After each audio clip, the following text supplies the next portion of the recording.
The Enchanted Scrolls, the founding of the first public library. Once upon a time, in a land where the sun kissed the sparkling seas and the olive trees whispered ancient secrets, there was a city called Athens. This city was the jewel of Greece, a place where great minds gathered to ponder the mysteries of the world. Among them was a wise and kind man named Demetrius of Phalerum, who had a dream that would change the world forever. One morning, as the golden rays of the sun began to chase away the night, Demetrius awoke with a sparkle in his eyes. He had spent the night dreaming of a place where knowledge could flow like a river, reaching every person, rich or poor. This place, he decided, would be the first public library. Demetrius dressed in his finest robes and set out for the grand marketplace of Athens. The streets were alive with merchants selling their wares, children playing, and scholars discussing philosophy. As he walked, he could feel the excitement bubbling within him, like a pot of honeyed figs simmering over a fire. In the heart of the marketplace stood a tall, sturdy man with a beard as white as the marble columns of the Parthenon. This was Ptolemy, a former general of Alexander the Great, and now the ruler of Egypt. Ptolemy had come to Athens to seek wisdom and share in the city's vibrant intellectual life.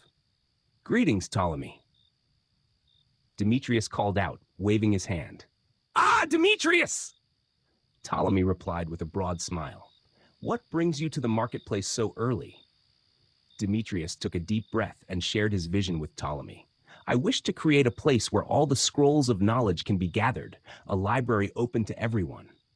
Ptolemy's eyes sparkled with interest. "A noble dream, my friend. But where will you gather these scrolls, and who will help you in this grand endeavor?" Demetrius smiled, for he had thought of this already. "We shall seek the finest scribes and scholars from all corners of the world.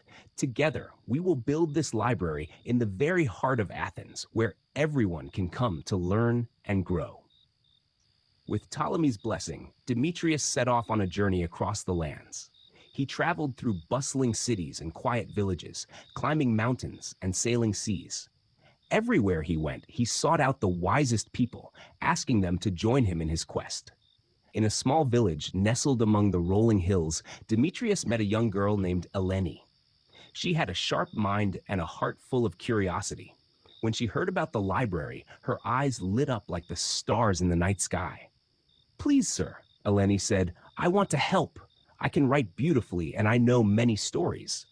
Demetrius saw the determination in her eyes and knew she would be a valuable ally. "Welcome, Eleni. Together, we shall bring the light of knowledge to all." Their next stop was a grand city by the sea, where they found a wise old man named Theodoros. He had spent his life collecting scrolls and knew the secrets of the ancient texts. When Demetrius told him about the library, Theodoros chuckled. "I am an old man," he said, "but this is a dream worth pursuing. I shall join you and share my knowledge." As the group traveled, their numbers grew. Scholars, scribes, and storytellers from all over Greece joined Demetrius and his companions.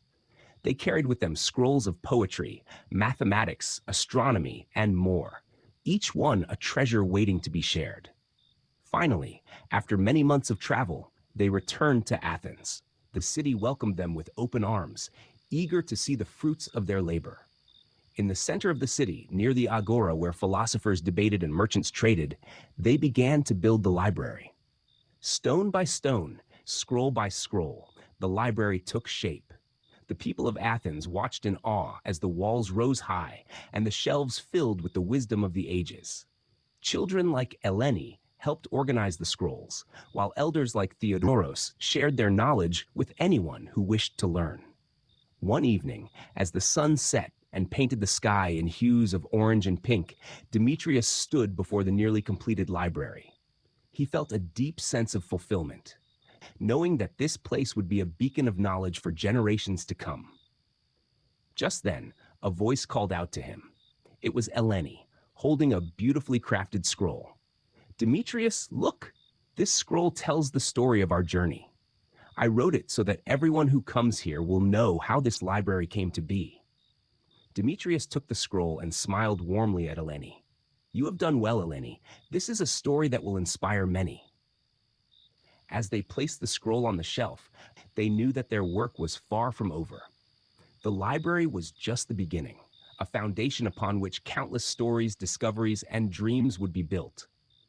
But little did they know, a new challenge was about to arise, one that would test their resolve and unite them even more closely in their quest to bring knowledge to all. As the library neared completion, its presence began to attract visitors from far and wide. The grand building, with its tall columns and wide steps, became a symbol of knowledge and enlightenment. People from all walks of life gathered, eager to learn and share their wisdom. However, not everyone was pleased with this new beacon of knowledge. In a shadowy corner of the city, a group of men huddled together, their faces etched with discontent. These were the keepers of the old ways, men who believed that knowledge should remain exclusive, reserved only for the elite. Among them was Aristarchus, a wealthy and influential man who saw the library as a threat to his power. "This library will disrupt the order of things," he declared. "If everyone has access to knowledge, how will we maintain control?" The men murmured in agreement, their eyes dark with scheming thoughts. They decided to sabotage the library, to prevent it from ever opening its doors to the public. One night, as the moon hung high in the sky, casting a silver glow over Athens, Aristarchus and his followers crept towards the library. They carried torches and tools, ready to dismantle what had taken months to build. But they were not alone. Eleni, always curious and observant, had noticed the men's suspicious behavior. She quickly alerted Demetrius and the others, and together, they formed a plan to protect their beloved library. As Aristarchus and his men approached the library, they were met with an unexpected sight. The citizens of Athens, young and old, had gathered around the building, forming a protective circle. They held lanterns, illuminating the night with a warm, golden light. Demetrius stepped forward, his voice strong and clear. "This library belongs to everyone. Knowledge is a gift to be shared, not hoarded. We will not let you destroy it." Aristarchus sneered, raising his torch. "Stand aside or face the consequences." But the people stood firm, their resolve unshaken. Eleni, clutching her precious scroll, spoke up. "This place is a dream for all of us. We will not let fear and greed take it away." Moved by their courage, even some of Aristarchus's followers began to waver. They saw the determination in the eyes of the people and the hope that the library represented. One by one, they lowered their torches and stepped back, leaving Aristarchus standing alone. Realizing he had lost, Aristarchus dropped his torch in defeat. The citizens cheered, their voices echoing through the night. The library was safe. The next morning, as the sun rose over Athens, casting its golden rays upon the city, the library finally opened its doors. People flooded in, marveling at the vast collection of scrolls and the beautiful architecture. Scholars and students, young and old, found a place where they could learn, share ideas, and grow together.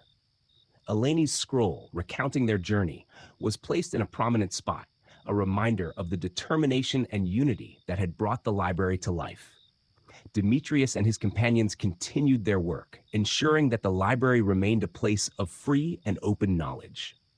Years passed, and the library became a cornerstone of Athens, inspiring other cities to create their own public libraries.